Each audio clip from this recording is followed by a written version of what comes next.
Bitcoin is close to becoming worthless. Let's go.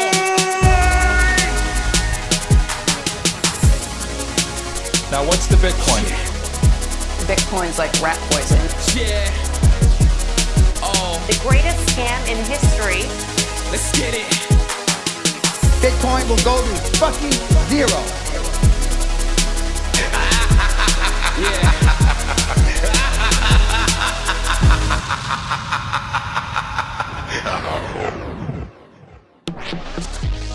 Alright, you ungovernable misfits. I'm your host, Max. Everybody knows that Bitcoin is useless, worthless, and doomed to fail. But what if everyone's wrong? What if it's the system that is doomed to fail? Join me as I speak to some of the brightest people in the space and slither to the deepest, darkest depths of the Bitcoin rabbit hole. Welcome back, everyone. Today's episode is with Openoms. It's been a while, and it was good to get the updates on the RaspiBlitz project, Sea Lightning, and also his recent trip to El Salvador.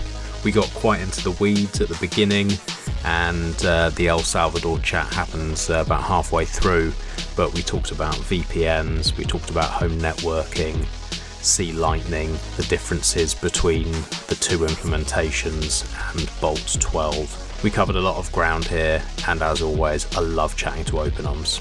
Before we start, I want to thank my sponsors. First up, we have Casa. Casa make it so easy to move to a multi-sig setup that you really have to question why you wouldn't. I've been running it for over a year now, and it's so simple. The UX is brilliant. You have a support team there on hand in case you fuck something up. As someone who does that quite often, I really have felt that it's really helpful to know and sleep soundly at night. They hold one of your keys, you can hold the other two if you're having a 2 of 3 multi-sig. If you were to lose one of yours, then you can still access your funds. Just gives that little bit of a safety net. And you can do this from as little as $10 a month. You also will get an additional 10% off if you use the code BITBYBIT10 at the checkout. Go to keys.casa today to find out more. Or if you have any questions, you can always reach out to me or the team. Next up, we have Foundation. Foundation make the incredible Passport my favourite hardware wallet. It's my favourite hardware wallet because it's so simple to use, it's fully open source, and I absolutely love their team.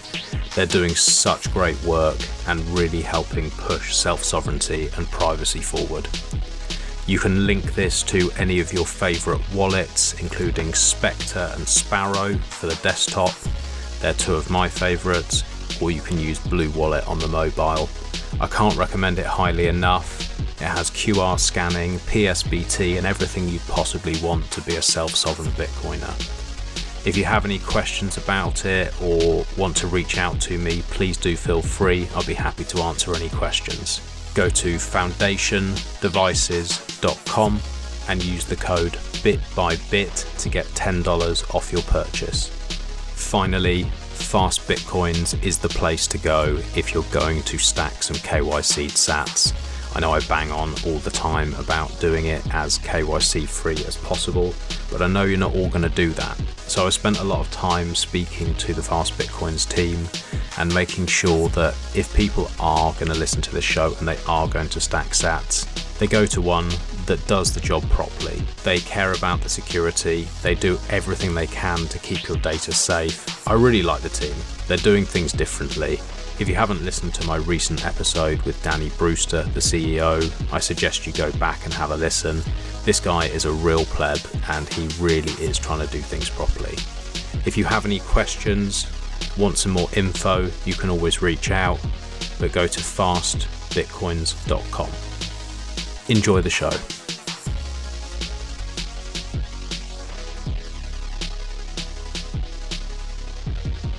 Can you hear my dog snoring in the background, or is that not coming through? And I can't hear the dog for now. Good. But I don't mind that at all. That's cool. Yeah, how you doing, mate? Yes, doing well, thank you. Keeping busy? Keeping busy with all the things being done with the RaspiBlitz, and I'm just sorting out some networking I VPN'd up every device in my home with another provider, separate server for everything. No, I just changed the firmware of my router and stuff like that, which is like, wow. Been a lot of work, but I feel better. And what did you use for the router? Is it like one of these PF Sense things, or you flashed custom firmware on one you already had?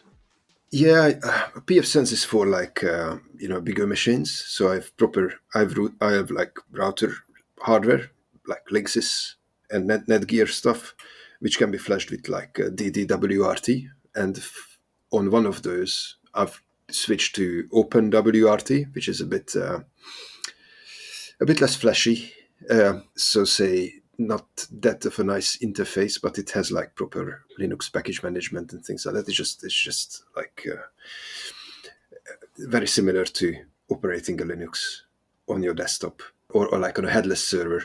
But this Linux runs in a router, and it's quite reliable and has like it's more up to date and more all the security vulnerabilities and stuff is fixed in it quickest. I found. So that's what I prefer now over DDWRT, which is a bit more like, DDWRT is a bit more like your existing kind of factory imaged router interface, whereas OpenWRT is more like a Linux thing. It still has a GUI. It's just you need to do like package management and to look up this and that, but it's quite good.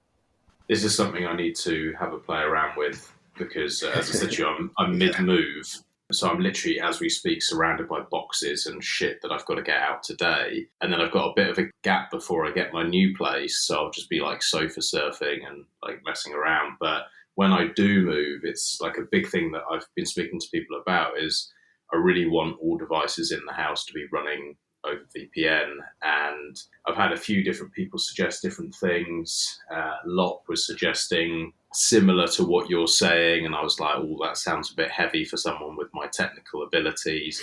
But then Brother Rabbit came up with this little, I don't know what you'd call it, like intermediary that goes like into your existing router, and then you connect everything to that, and that runs is it WireGuard or whatever it is that you have on the, and it's like $100 device. And so he's been testing that and he's had some pretty good feedback. The only thing he said that's been an issue is that he thinks that in a larger property it would be difficult because the Wi-Fi is not as powerful as it is on the router. So you can get like extensions and different things to sort of boost that. But he seems to think it's really good. I can't remember the name of the device. This is a GLI net router? It's just a small router, is it?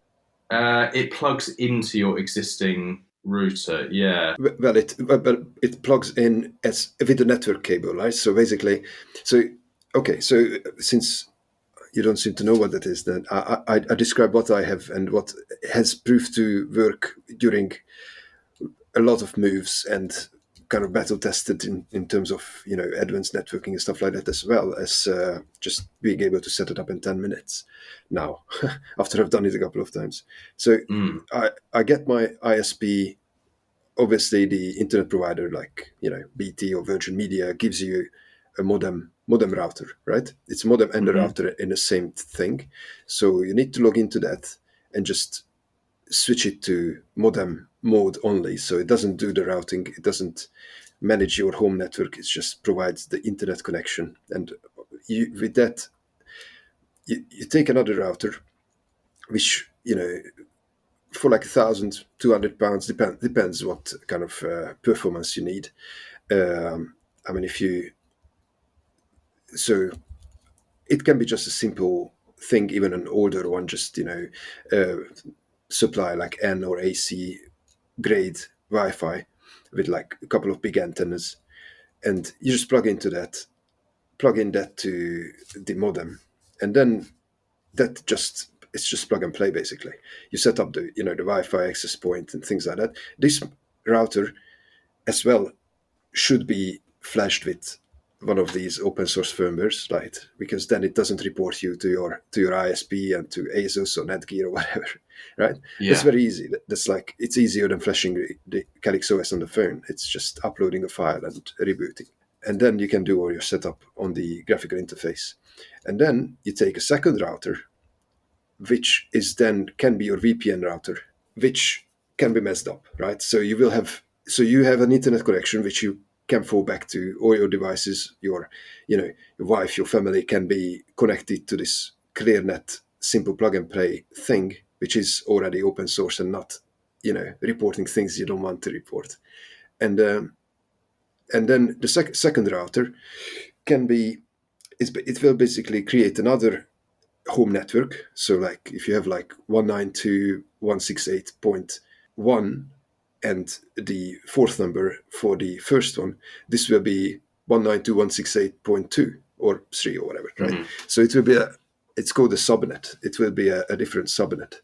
And then this subnet can be controlled. So on this router, again, you flash an open source firmware.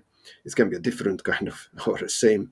And then you can put your OpenVPN configuration on it, or even WireGuard, which is much less CPU intensive. So if you have one of these, I mean, these routers are like, imagine them as like a Raspberry Pi, right?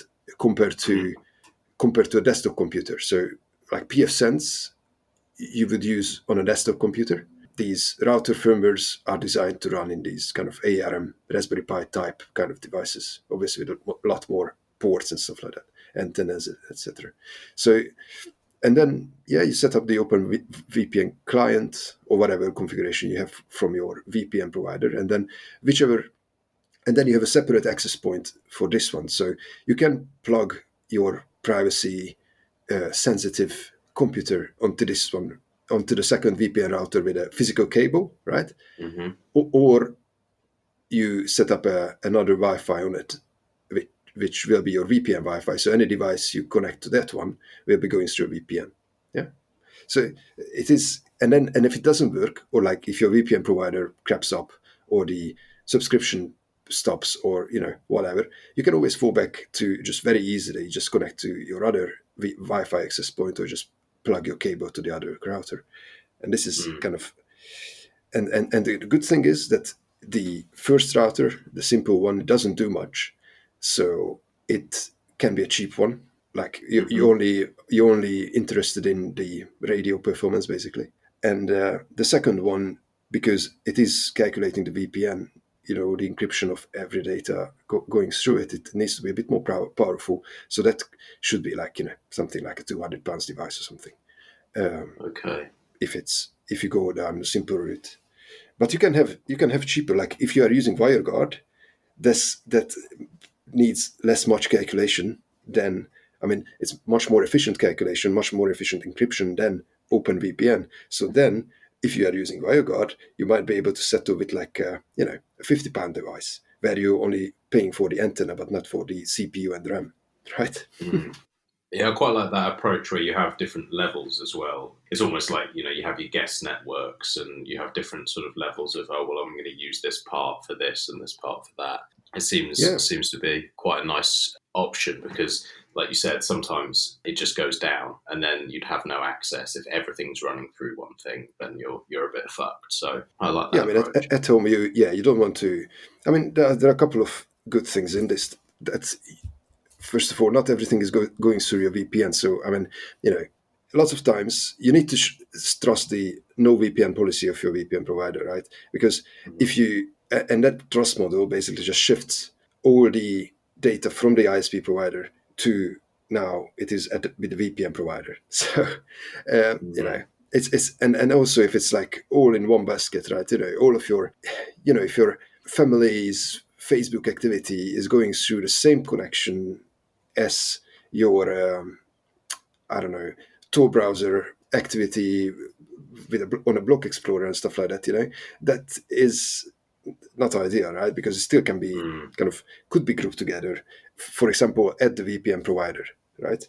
But if you just, you just generate a bit of traffic like a normal person, as some so-called normies would connect to your, ClearNet router or fall back to it from time to time, then the encrypted data which is like coming from the other endpoint or router, it would be just it's not only that leaving your house, so it might be beneficial in that sense as well. And then and then you're not annoying your family to death when you are setting this up and takes a day, or like you want to change something and now everything is scrapped up and you need to reset everything, and now all the passwords change or the MAC addresses change, and whatever.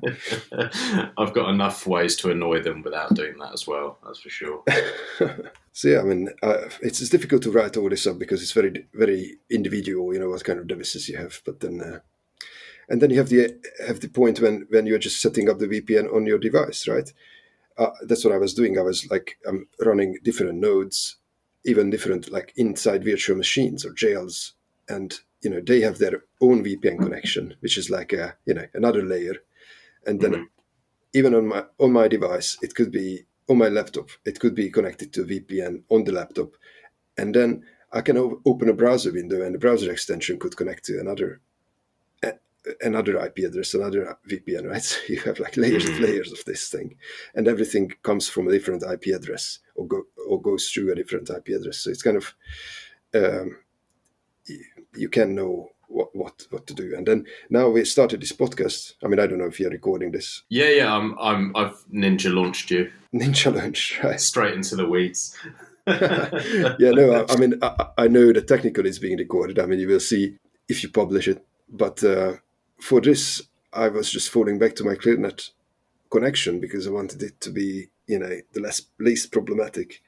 Me and too. Basically Zencaster could know where I'm connecting from, but it's not really connected to my identity, is it?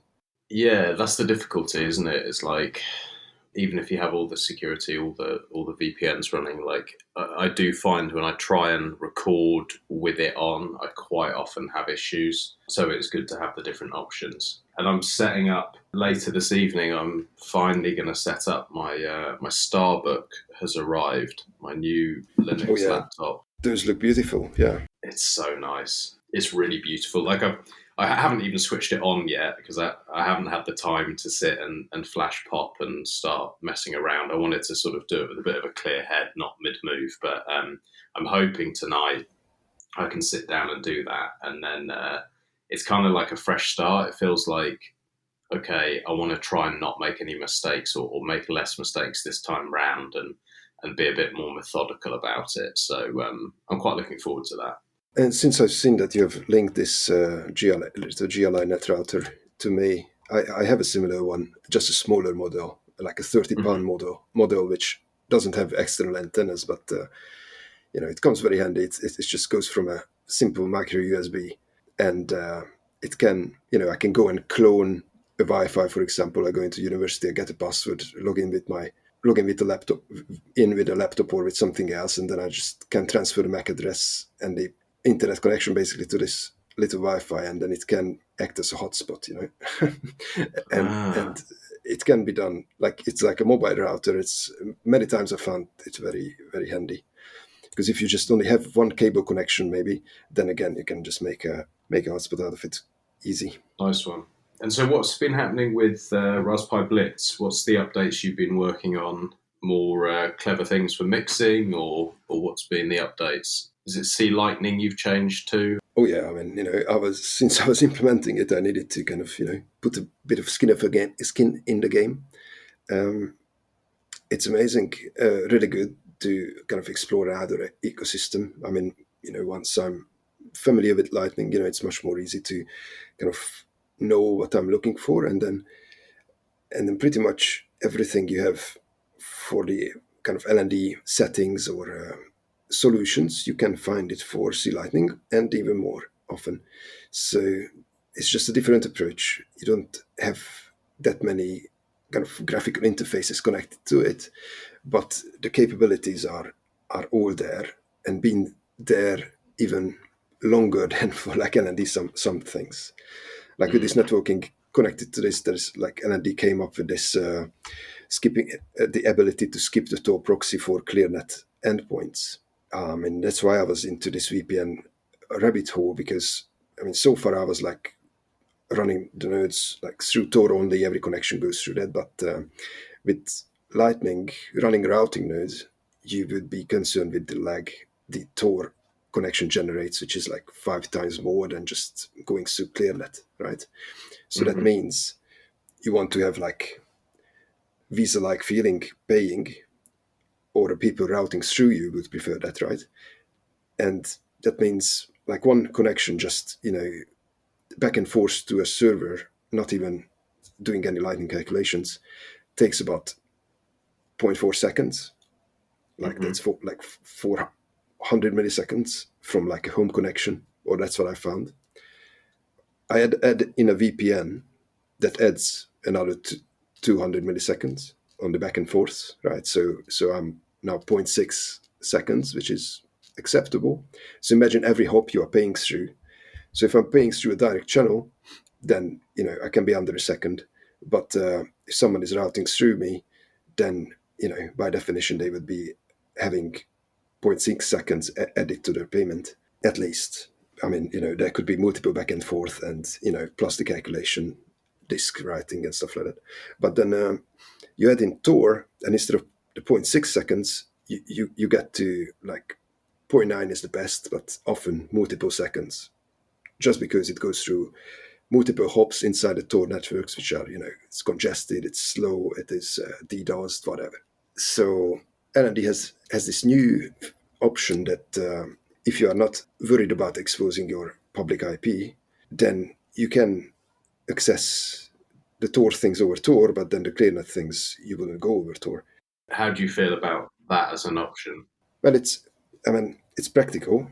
It's just that if I don't activate a VPN, then it would connect out from my home IP, which I obviously don't want, right? But I mean, most people are running routing nodes, and how it is really meant to be done, it would be somewhere in a data center, which is very good connectivity and minimal lag, right? We are talking about payment infrastructure to the merchants, to the bird. It's like retail payment infrastructure. So this is not the privacy-oriented use case where you would just have your Tor-only node at home and you would pay out from there, and you wouldn't care if it takes 10 seconds, right? Yeah, exactly. So do you see that kind of being the way things are going to go, is that you have like plebs who will be at home having everything running over Tor, and they don't care, they just want their privacy. But for the infrastructure, for most things, as you see Lightning build out, that it will be big data centers, that it will be ClearNet, and that it's kind of like that's the way it kind of has to go, just simply because it scales better and it's faster and all the rest of it. I mean, look, this is just how the internet is built, right? I mean, even a Tor relay node, it wouldn't be at home, right? It would be in a big beefy server room with connection to like multiple ISPs, no downtime, minimal lag, right? That is not something you are paying at home, right? You have like, you're paying your internet connection like 30, 50 or how many pounds, and that's what you get. You have like a reasonably stable but quite slow and definitely laggy internet connection, which is okay to stream video and do web browsing and stuff like that. But if you want to route 1,000 payments per second on your multiple hundred channels, I mean, that's not going to happen, right? Yeah, good point. So these are the use cases. I mean, you can be like a privacy-focused routing node. Like you can run your routing node at home and connect back to it with your mobile wallet or just with Zeus directly, and receive payments running a shop or something. And that again, that's not sensitive to be very fast, but it wouldn't compete with like maybe a bad example would be like an Alan Big, or like with a Yaws node run by Alex Bosworth or stuff like that. And that's why, because it doesn't have the infrastructure. It's just not just sets you need to throw onto it. I mean, that's the other question as well, that like a routing node would need a quite significant amount of money on it, right? Exposed to the internet. And without like proper expertise, I mean, people put a lot of trust in these prepackaged node softwares, right? And then we have seen kind of vulnerabilities exposed, and people losing money because they just didn't change default passwords, and the implementation didn't force that on them, right? Because the focus is good UX. Everyone should be able to run a node, but I mean, you wouldn't want to put your life savings on this, right? No, or anything definitely equivalent to that, or your company's savings, or things like that. So it's just we need to find. You can't have your cake and eat it Cake too, and right? eat it. Yeah. Yeah, exactly. And when I set myself up again, because I obviously have taken my RaspiBlitz offline now because I'm moving, but when I boot it back up, if I was to say, all right, well, I want to go now and try C Lightning, and to be honest, like the main reason I want to try it is because I'm interested in this Bolt 12. I still don't fully understand, why and how it works, if I'm completely honest with you. But like the idea of having this static QR sounds like a really cool idea, especially for like the podcast and other things like that. What will I run up against? Can you see any issues that I'm going to come up against doing it, or is it a relatively easy switch for me to say, okay, I want C Lightning and I want to be running that instead of LND, or can I run the two in parallel? Yes, you can. So the way C Lightning is implemented, you can, when you start a new node, you can choose between LND or C Lightning, or even there is an option to not run Lightning, but that's not really the use case of RaspiBlitz. So, and whichever you start with, you can start the other parallel node as well. So it's just because it's store only, you don't need to worry about ports being already taken, and there is no problem running these things on the same machine. So that was the point, that people don't want to just kind of nuke their existing Lightning node. I wouldn't want to do that. I mean, I'm running LND as well, and experimenting with C Lightning. You go into the settings and just activate the C Lightning, and then you will have another menu similar to LND. You will have a Lightning menu for C Lightning, and it will have a couple of options. And then in the settings menu or the services or both, there will be a couple more options exposed with the C Lightning activated. So you can set up like RTL, which I mean, at the current version, it needs to have a little fix to work with C Lightning. But I mean, people can just run a command called patch in the command line, but you don't even need RTL. If you want to try both Valve, you would install Spark Wallet, which gives you a web interface as well. It's a mobile app as well, but it's a web app basically. But in any way, you install Spark Wallet, and then it gives you a web interface a bit more simple than RTL, because it only shows you the Lightning stuff, so none of the on-chain activity. And there you can create, redeem, decode both Valve offers with like some minimal settings, so you can test this. Otherwise, C Lightning is pretty much works the same way as LND, that you have the many options to kind of fund it. It has an on-chain wallet, on-chain part of its wallet, and then you can connect the nodes and open channels, close channels, pay and receive obviously with the Bolt 11 style known style invoices as well. If I then download this wallet, I'm running C Lightning, I get one of these QR codes. People can then send sats directly to that, and it will then come straight to me, and then I control it with the keys that I've set up on my RaspiBlitz. Is that right? So in terms of offers, yes. So I mean, you need to have like some channels for this, right? And then a very interesting thing, and what could be very interesting for people who are interested in Lightning, maybe want to have their own Lightning node for their for privacy purposes, not really to provide payment infrastructure. you might even be able to earn back the channel opening fees and things like that, but this is not like a reliable income.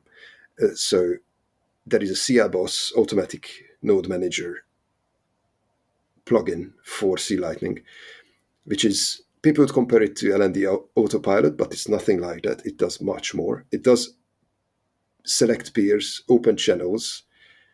So it selects the peers from the Lightning gossip. So it basically looks into what is the most, which gives you the best connections in terms of benefiting the network as well. And so it doesn't just blindly opens channels to the most well-connected nodes as like the primitive autopilots do. This stuff do open channels to some nodes which could be good to connect to. Mm-hmm. I mean, it has a quite a bit of logic in there, and then it rebalances the channels through the bots exchange, right? So it sends swaps out, and then runs the rebalancing script as well. So some channels it pays out from, and then gets the balance from other channels into it, etc., and then opens other channels, sets the fees up according to the traffic and how the payment flows are, and it just doesn't stop, right? So it's not you don't need to do anything. You start the thing, Mm-hmm. CLBOS, you fund it. The recommendation is to fund it with like 0.1 Bitcoin. That's probably quite a good amount to have on a routing node at home. So that would make you like 5-10 channels from it, and it would just keep it functional, right? And then it changes the fees automatically all the time. I mean, all the time meaning it comes back to it from time to time. It keeps an eye on the mempool state, so it only sends on-chain transactions when it is actually low, right? Mm-hmm. If it looks at the mempool for 2 weeks, if it sees that multiple times it's been 1 set per byte, then it won't even send a transaction with 2 sets per byte, right? It would rather wait a couple of days when it sees that it would confirm in the next block for 1 as well, right? So these kind of little things which you wouldn't have time to do, right? I mean, I love it when I can sit down like Saturday night and no one is transacting, so I can like close my channels. But I mean, realistically, that's not what I like to spend my Saturday night with. Yeah, so you can go off down the pub while this does it for you. Exactly. I don't even need to think of it. And I mean, obviously, these transactions, the rebalancing, everything, it costs some money, but there are a reasonable intelligence in this that it won't break you, and it also generates some routing fees. So ideally, I mean, at least some of the costs can be recuperated with routing. But most importantly, it provides you a service that now you have a functional routing node with you just installed this thing, funded it, and waited a day, or depending on the mempool, it could be longer. And you have a functional routing node, which now you can send and receive payments, as you like. And even if you keep receiving payments, it will balance your channels, so it won't fill up, it won't stop working. And once this is done, then you can go into really test your offers, because your node needs to be known in terms of needs to have channels, needs to have public channels for now, and because this path blinding is not implemented yet, right? So these offers will just provide an endpoint on the Lightning Network where other nodes can connect to and ask for an invoice, basically. So it's like the LN URL code. Like if you go to your lntxbot.com/@maxbitbybit or whatever your Telegram username is, you will have a static QR code with LN URL Pay, right? Which is a server running on lntxbot.com, right? Which a static QR code, and when someone scans it, the LN URL server will provide an invoice to pay, right? So you can tip this static QR code all the time because it always provides you a new invoice, right? But that doesn't.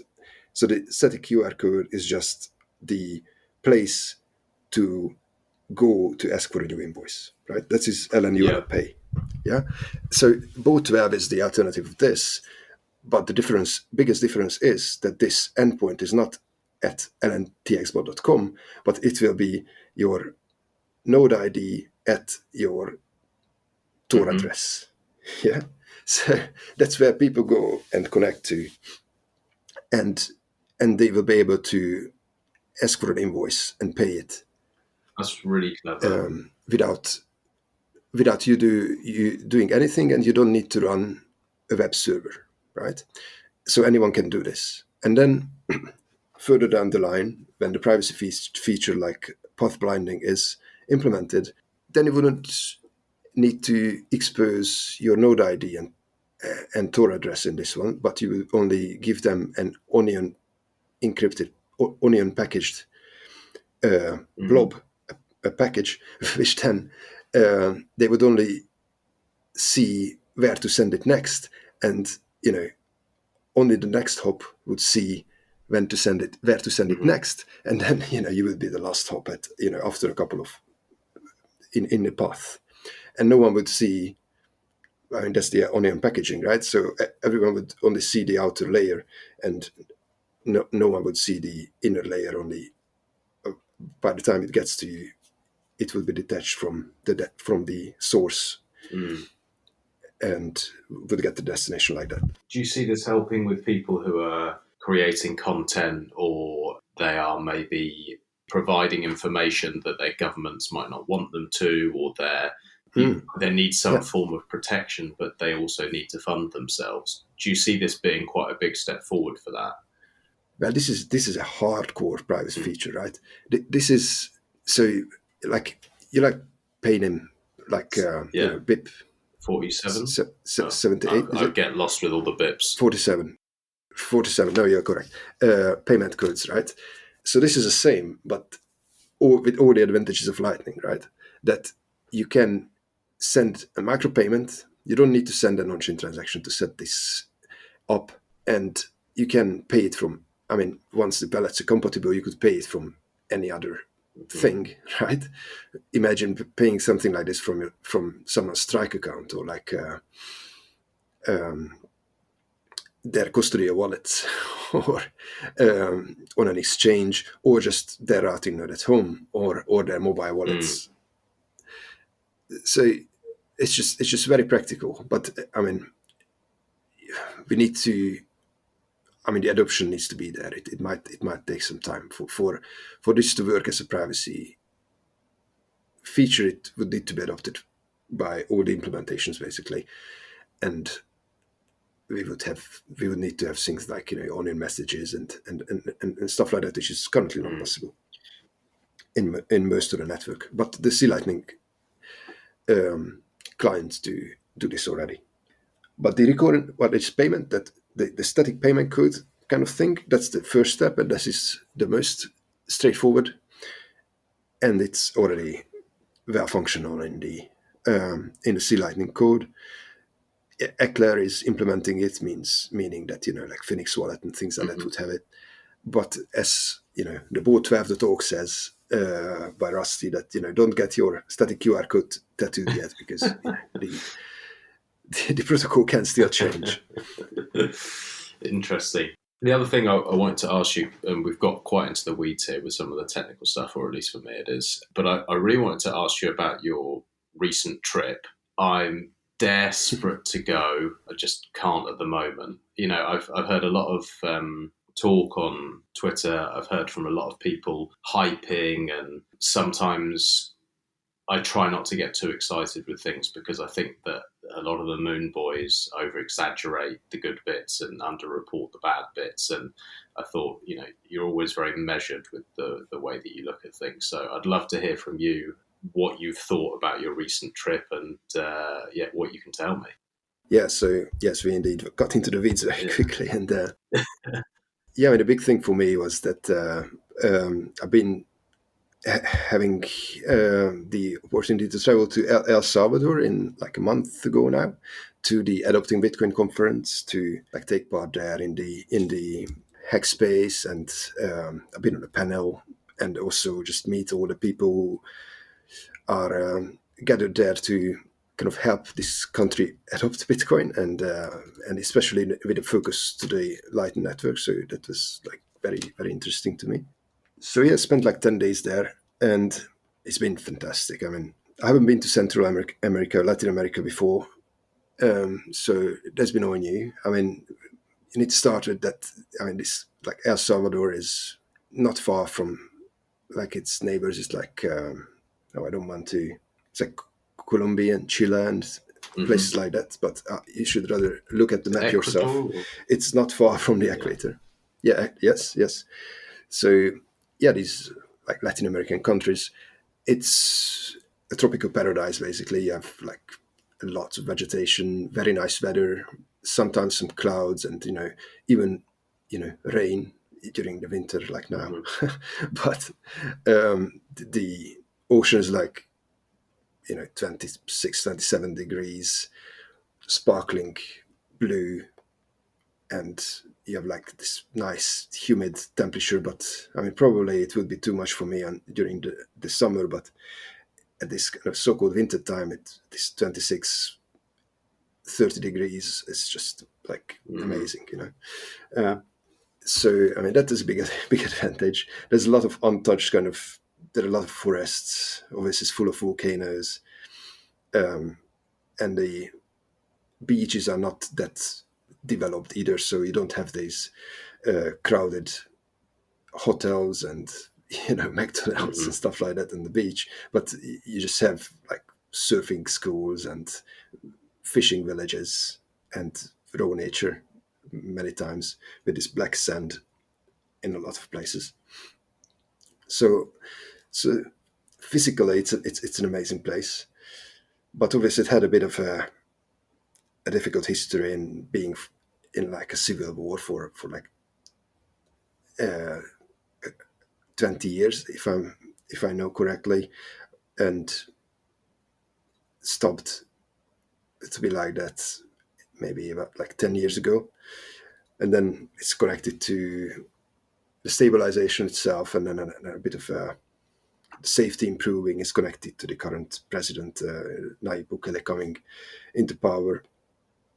But came into a place which was like leading the worst statistics in the number of murders.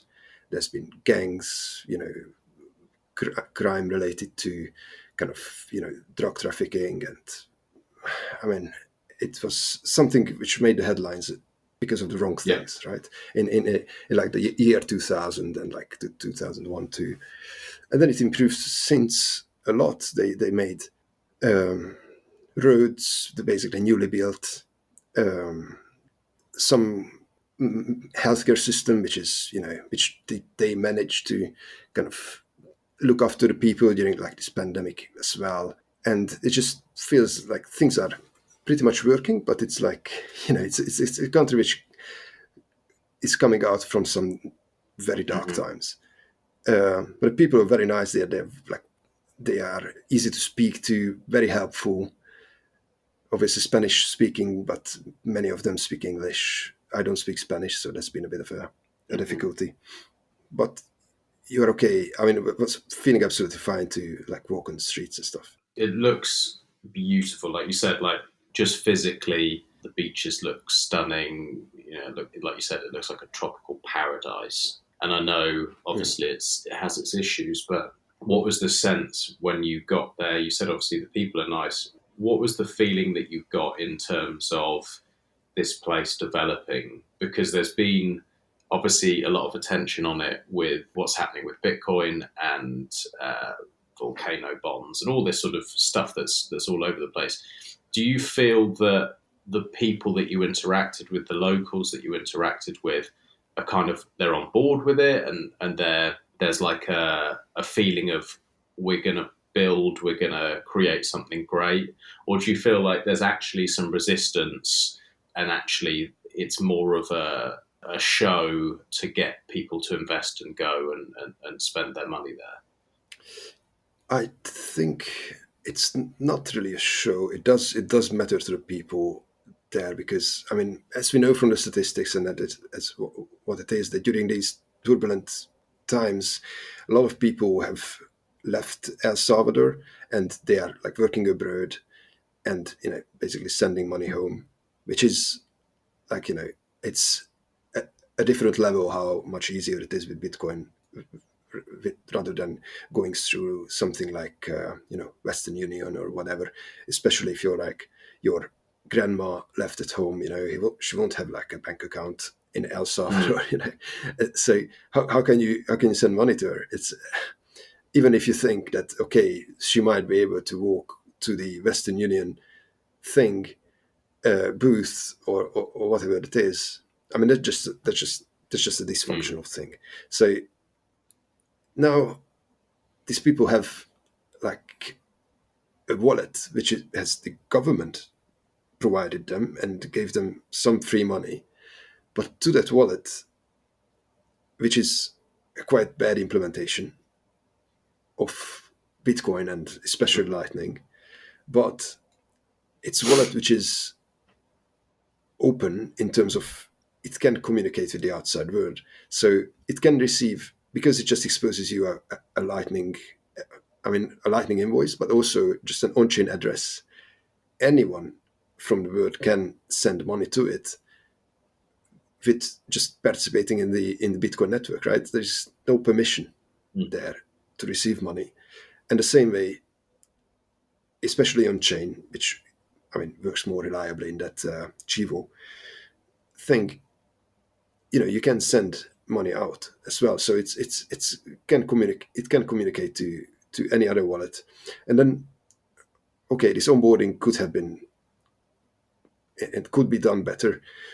Education is what's needed. Most people there as well are new to Bitcoin. I mean, we are speaking about people who don't have like savings and stuff like that. So if you don't have some money to put aside each month, then you won't be thinking of what do I invest in. You won't be interested in like stocks and bonds, and you won't have multiple bank accounts. The things which are like normal to us in England or like most of the Western world is just non-existent in a country like El Salvador and for most of the world, to be honest, the bigger part of the world is not living like we do, right?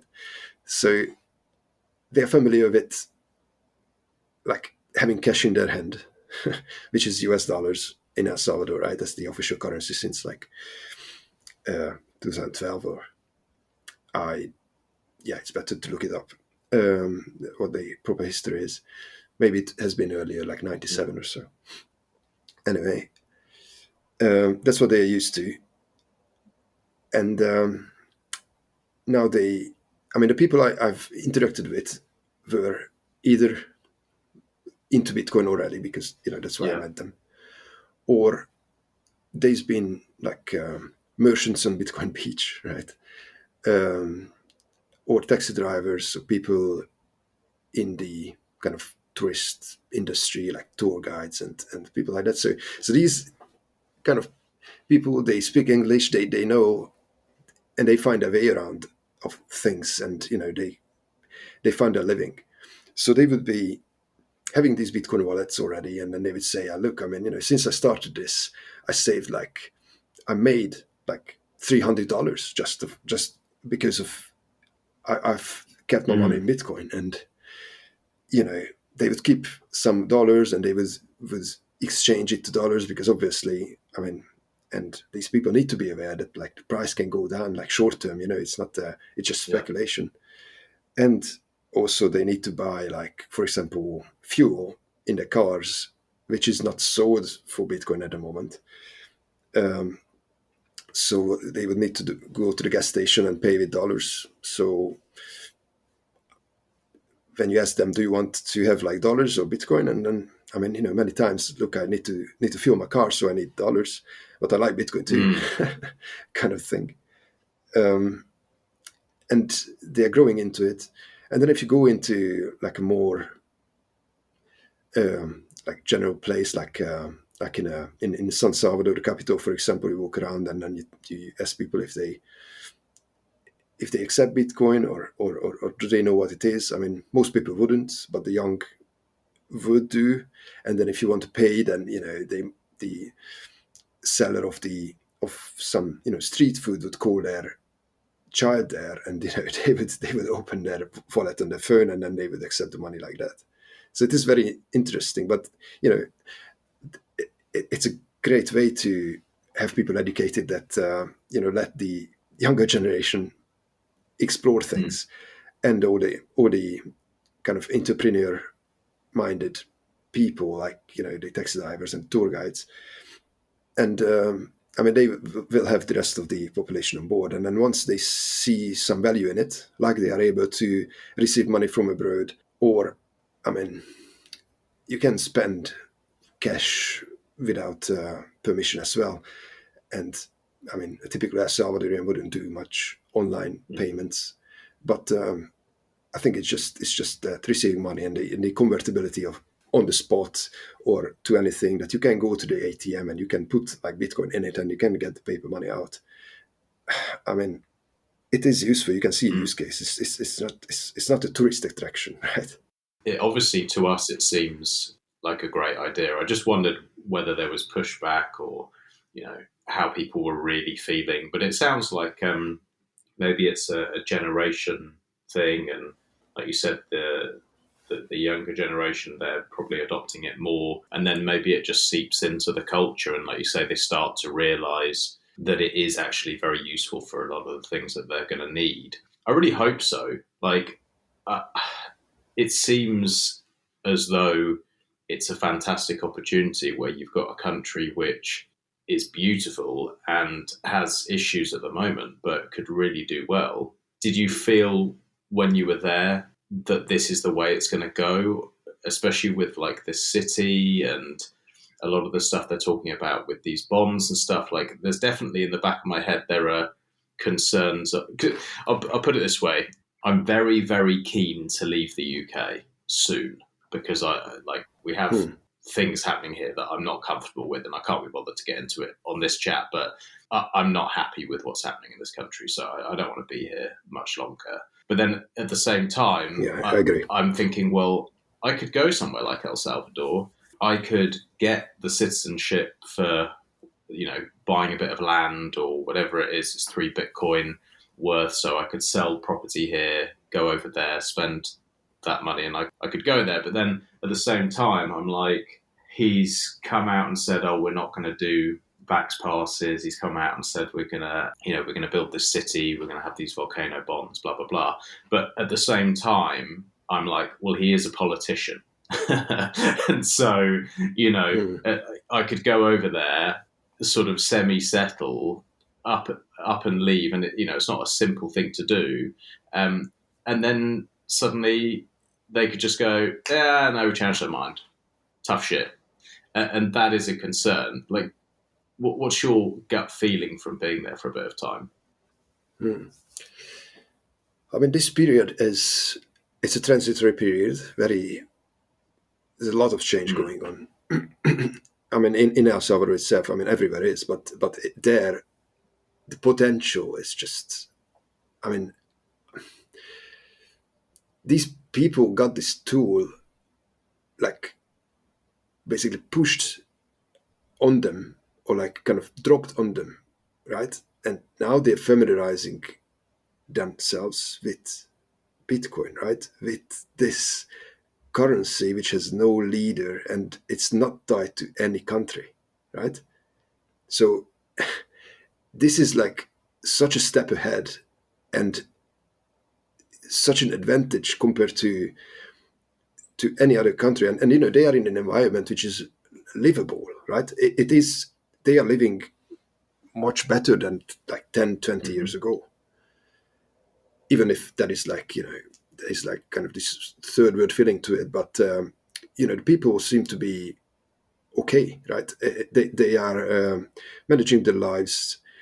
They don't seem to be struggling. And even if it's just the outlook is better, not the actual life circumstances, that just, if you look to your child and see that, look, you won't be dying of hunger, probably you will be well off, kind of thing, that's such a big difference, even if you have, not that much to eat day by day, but that trust in the like chain of events which seem to be developing is just that's what I felt, this kind of positivity from the people, right? Like just generally from the life. But the president is not, it's not a king. It's Yeah. like not like, you don't have his, I mean, his portrait is like out in the airport and places like that. But but if you go to people's houses, to the hotels, to interact with people, it's not something that El Salvador is not the president, No, of course. but he's doing something which is it gives power to the people, inalienable power, which comes with Bitcoin, and they are being told to be self-sovereign, and even, I mean, what the worst case scenario is, like, I mean, I wouldn't give this to the people if I just want to rock pool them completely, right? But obviously there is like a concern about, like, the government has some money. What happens with that money? It has been taken by other politicians before, and it just typically happened in these kind of countries. But I mean, you don't even need to presume that the politician is like well-meaning, when the best interest would lie in just carrying on and taking this country to where it could go. Yeah, I agree. It would be logical that you would continue on the trajectory that they're on. And so I guess I'm less concerned with the Bitcoin stuff, because I'm like, well, he set it up in such a way that he's taken the power from himself, or, he's taken some power from himself, which gives me confidence, because I'm like, okay, well, that was a move that empowers the people. I suppose my bigger concern would be like policy choices on the vax mandates and stuff like that, because that was something he came out very strongly saying, basically, you fucking do as you're told and you will have it. And then it changed to, no, everyone has individual freedom and rights. And I was like, oh, okay, all right. This is pretty interesting. What you wouldn't want to do is go from a country like the UK that's about to take everyone's human rights away to go somewhere like that and then suddenly get rug pulled once you've bought the property, because there's no Yeah, I see what you mean. It's not like there's money held in a multi-sig, and if he changes his mind and flip-flops suddenly, that he loses anything. It's just literally, you can just go on Twitter and fucking change your mind. I think that's probably the more of an issue for me, and at least 10, 15 Bitcoiners in Europe that I'm speaking to are thinking the same thing. Like, we're all going, well, do we just fucking leave? Like, do we just get out of Europe because we can see where it's going? But all have the same worry of like, are we going to go and this is going to happen? Yeah, how can you trust? Technical issue. My browser just messaged me that it has run out of this quota to save the conversation and best to restart. Okay. Do we want to make sure that we are saving this? Yeah, shall I just stop it? I'll download both bits and then we jump in. We've done about an hour anyway, so we can jump back on for a little bit and then close it out. Yeah, no, I would be very happy to discuss further. There are a couple of things which came up during my stay there with conversing to other people. So, okay, yeah, let's take a quick break. Part one. At the break. All right, mate. Cool. Yeah, all looks good. I've got my coffee. Yeah, me too. This is great, actually. A little refuel. Yes, if we would do this in person, then we would have ordered coffees, right? Exactly. We'll have to do that soon, maybe before I flee to South America. Right. So yes, this is a great topic to get back to, because obviously most people who were going there were sort of checking out the area, including, like, our German friends with like who I hang out with anyway a lot. They formed a kind of official, self-appointed, but kind of official German delegation, which have been in contact with the ambassadors and stuff like that, and they were like with like on buses with kind of army escort. They have been taken around, a lot of sites, and like the Bitcoin mine on the volcano, and coffee plantations and stuff like that. And they even made it made it on a front page of a local newspaper, like the saying that the German investors are admiring Bukele's work, kind of. Right? It's been obviously a big kind of outcry about that, because they did nothing like admiring, but they've been obviously looking at things, and they are not, weren't considering to invest just yet. So it was very interesting to see how that went. I was happy to not be part of any kind of official delegation. I kept like low key as usual, apart from being like a white European tourist. I can't really deny that. But yeah. So why I was getting into this, like, so people were going and seeing it, some even in official kind of role. But everyone was like seeing, what's all this about? And some were there since months, weeks. Some were staying for further. Some were planning to come back for the like even closest to New Year's and things. And I mean, this is a big problem. I'm kind of an so say expat myself in the UK, and I don't own any property here. For the exact reason, I don't need to.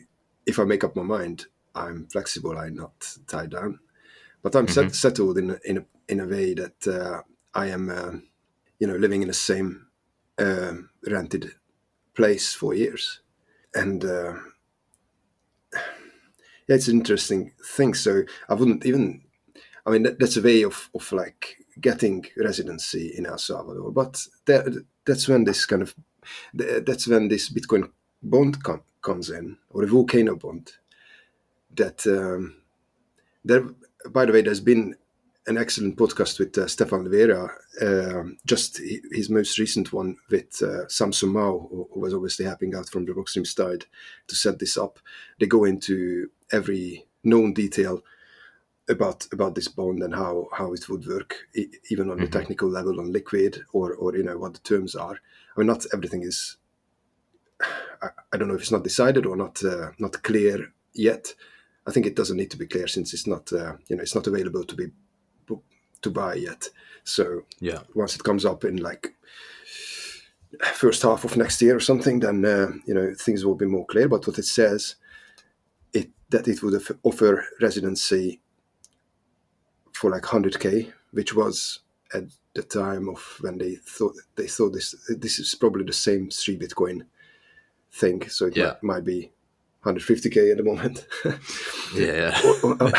or if you calculating in pounds, then that will give you residency, and then the end of the 5-year period, when you get some more kind of bonus coming to it, so you're holding the bond for like 5 years, then you would have probably, this is not written down yet, but you would have an option to have citizenship as well. So in that case, you wouldn't need to buy property. And this thing is, if you don't want to hold the bond, then you can trade it. Like it's an asset on the Liquid network. You don't even need to go to, it's not even you don't even need to go to a marketplace. You can trade it peer-to-peer with the people who are eligible to hold it. That's how it works technically. That it's full KYC, and first you can only get it from like Bitfinex, but that not need to be the only platform. But once you have it, you can have it in your green wallet or something, where you have a second signature on it from the platform, which is tied to KYC. So it's regulated. It's security, right? It's a bond, but you can so-called, well, as far as you can do it with the bond, you can self-custody it, and you can send it around within this regulated circle. So it has much less risk than having a property which you would probably need to be physically there. And if you choose the wrong neighborhood or it changes, then you could have trouble with that. I guess so. I mean, I kind of look at it as there's a few different plays here. So let's look at it through the lens of, and this is a lens that a lot of Bitcoiners in Europe are looking through. I want to go somewhere different if certain laws are passed. So my options are, I can speak to somebody like Katie the Russian, and I can go and buy a passport at, one of a few different places, and maybe that buys me some time. But, these things are like $80,000, they're not cheap, and that gives you the residency. So that's an option. Then you have the option that you just put forward, which is like, well, potentially you could buy one of these bonds and you hold for a certain amount of time, and then you get citizenship at the end of that term. Or you could do the same, presumably, with property. But yes, it has the risks. Like you said, you could buy in the wrong neighborhood. You could have squatters. You could have all sorts of problems. But if you did it right, the other way of looking at it is if you were to buy property and you bought well, even if it's land, for example, then you could actually do quite nicely out of that. And you get the residency and potentially citizenship as well. And it would give you somewhere, if you're actually moving, well, having a property or having land that you're living in is not such a bad thing, because if you're buying the bond, you also need to rent. So I guess I don't know what would stack up better, because 50% of this bond is held with Bitcoin. So then if we believe Bitcoin's going to do what it's going to do, then that's potentially a better investment. But what are these people going to, where are they going to live? If they've got to flee Europe, do you think that people would be better off renting, or what's your thoughts around that? Well, I have no problem renting, or someone buying something for 3 Bitcoin, and I can just rent a part of it, So coming together a bit, form a community. A pleb bond with some land. Yeah. Well, there are, if you're more than one, or especially if like we're talking about like families, then the options are many more, right? And you can share the risks, and also can be much stronger and can be in a much better position if you come together with people. I mean, this is a very interesting alternative. I mean, obviously, I've been not in kind of big in property, so I didn't even think of this, to be honest. But a conversation which came up with the some very good people I was hanging out there a lot is sailing and having a boat, and connected to it, having property where you can actually keep your boat, and you can leave, come and go as you feel, without going through any kind of borders, completely permissionless. That's very interesting. Well, I mean, it's something which is, I've been grown up in a landlocked country. I haven't been, it took me like 15 years to get into the ocean for a swim first time, but then maybe even more. I think that was only a sea. But like, especially thinking through from England, from, ballpark of 100K, I mean, much, as I've been told, much cheaper also. You could have a boat which is capable of crossing the ocean, like the Atlantic, yeah. And I mean, you could park it, and you could come and go as you like. This is an asset which is comparable to having a private jet, but I mean, slower, but even better. Low time preference, and like in terms of sovereignty, it is the ultimate solution of being able to go where you're treated best, and then if you can have seafront property in places, in a place like El Salvador, and maybe in another place which is less warm but maybe more stable, like somewhere in Northern Europe, or I mean, I absolutely don't know much about like the Canadian coasts and places like that. But there's so many unexplored options here, which I'm absolutely ignorant of so far. But yeah, I mean, I would say consider it. Having property that would have a mooring or that ability is a very interesting approach. And, we've talked a lot on our Meshtadel talks, and I've been speaking to Sol and a few others about the idea of having boats. And I suppose if you have a few people who have moorings and they're dotted in different countries and you have this network, you can all sort of watch each other's backs and look after each other. Because let's say I take the plunge, I go, right, fuck it, I'm out. I'm going to El Salvador, I'm buying this property and it has the mooring. And then someone else stays in the UK, someone else goes to America, wherever. We can then suddenly, if Bukele then rug pulls me and goes, I got you, you bought some property, now I'm going to force a vax on you, I can be like, oh, bollocks, you've done me there. But at least I can get in my boat and I can fuck off and I can go and see Openoms and go and see Solex and I can escape. And vice versa, the same thing. Like wherever someone else settles, if Bukele doesn't rug pull and he's actually ends up being a decent guy, and all of these ideas that he's talking about come true and it becomes a paradise, then everyone can go, right, come round mine, bring your boat, moor up and come stay. So it definitely, when things are so turbulent and uncertain, it does bring a lot more choice, that's for sure. Yeah, and from an investment point of view, I mean, imagine that being one of these points where people go and moor, right? You could just welcome someone on your property. I mean, that's amazing to me. I don't know how this works and if it does it have any kind of legal implications. Probably. Well, yeah, but it's just something being physically possible. If you're going Mad Max, then you would probably want to be on the sea rather than walking the roads of Europe. Yeah, I think so.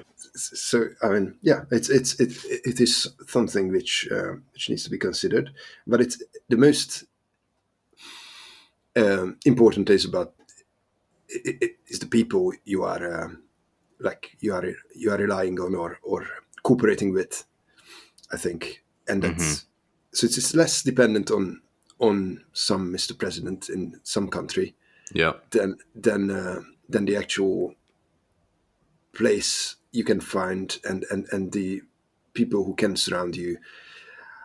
I mean, people surround you in a physical space.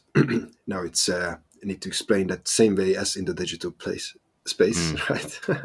Now we seem to be living in the digital space, but but again, we're quite lucky enough to be in a stable environment, which can change, unfortunately. Yeah, so lots to think about. I mean, I definitely think that more and more people are going to be making a move. And I think the idea of sort of maybe people communicating and saying, well, okay, say there's 20, 30 people from Europe who are seriously considering whether they're in Austria or Germany or, Australia or any of these sort of potential prison camps.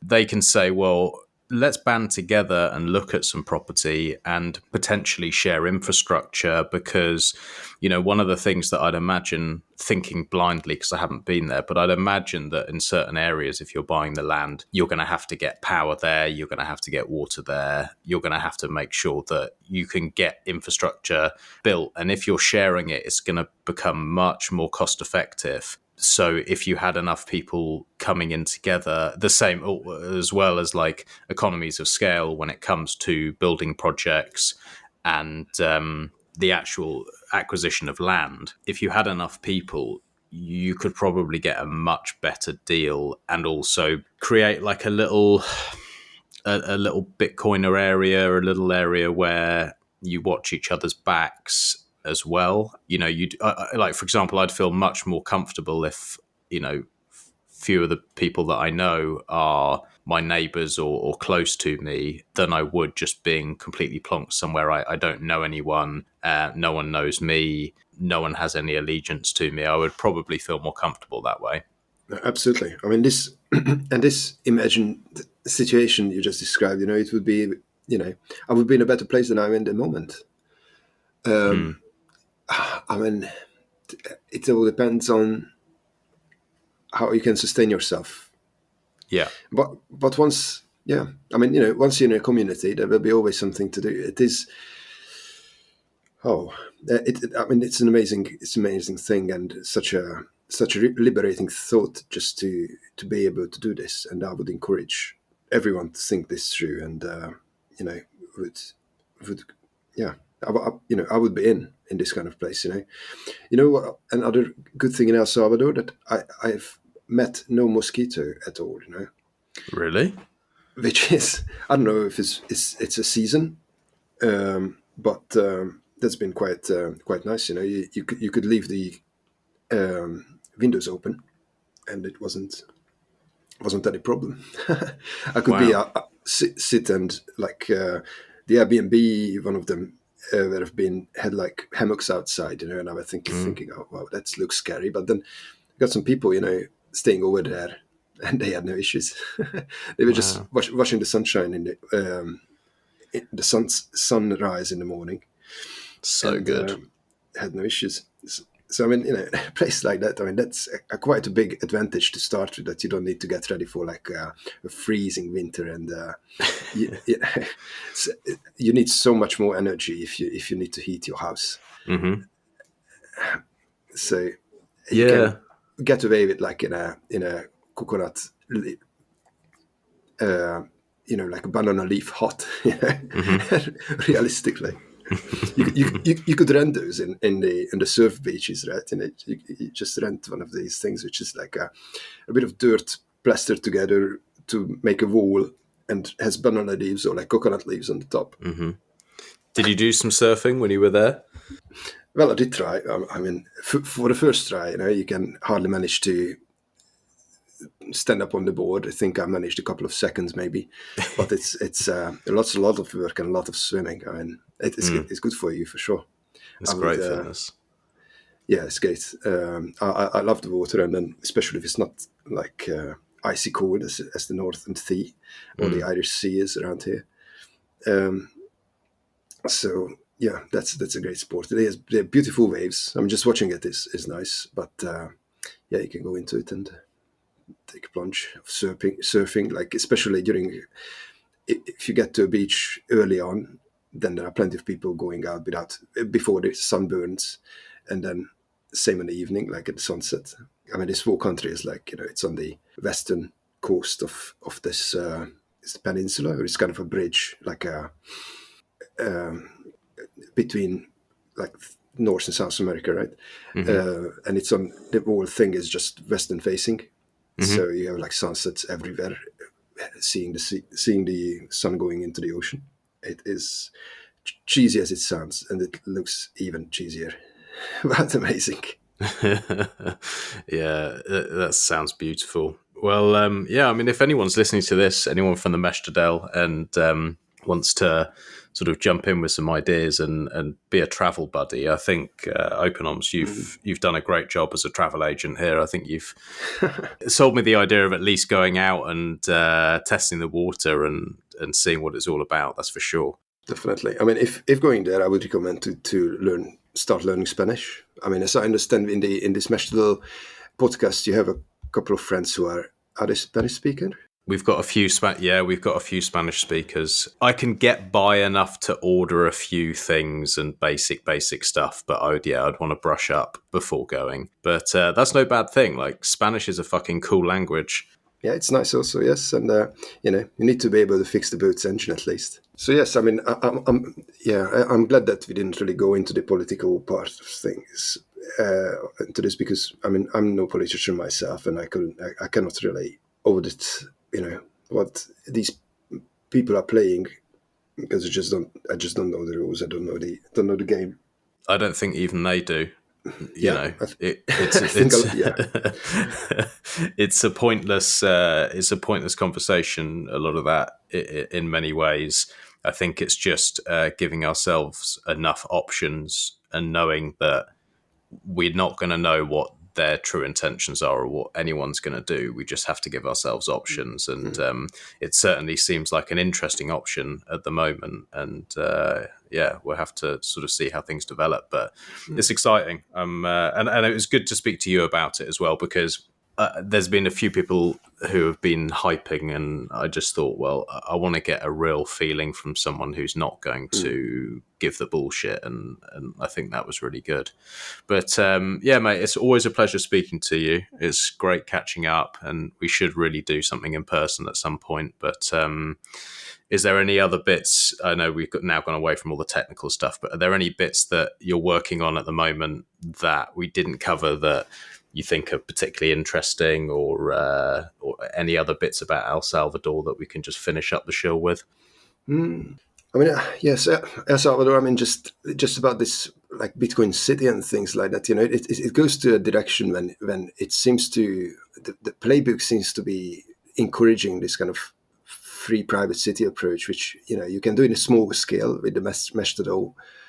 I mean, a country or like a president wanting the best for its people and for the stability of the country, then you would want to have like these economic hubs which are like stable, reliable, and like popping up all over the place, and that would dictate what how the country looks like in a generation. And this Bitcoin City idea is, I mean, the places. I mean, the first round of bonds, they will just spend on the energy generation, basically. So volcano bond, right? It will be the power generation. But this place is, I mean, near a power source, and also near a bay, which would be either already is or would be suitable for a quite big port. Mm-hmm. So speak about mooring. So this is something which can be done in big. And, it could be a place where, property is reasonably expensive, and then you could, renting would be expensive, but business is blooming. But, being like an hour away on the boat from there wouldn't be a bad thing either. So, yeah, I mean, I see, we'll see how this will work out, but the people that are seeing the value in this, I think. And at least there is a direction where the country is going. It's not just... even if it's been like a CGI plan, you could at least have something which you can reach for. I think that's good. Mm. So yeah, I don't know. I don't know if I would move there, but it would be coming together with people who would want to start something. Don't leave me behind. I'll drag you along. Exactly. All right, mate. Well, yeah, I'm gonna start pestering people now as soon as I get off the call, and I will be dragging you along if we go. No, that's great. Yeah, thank you, Max.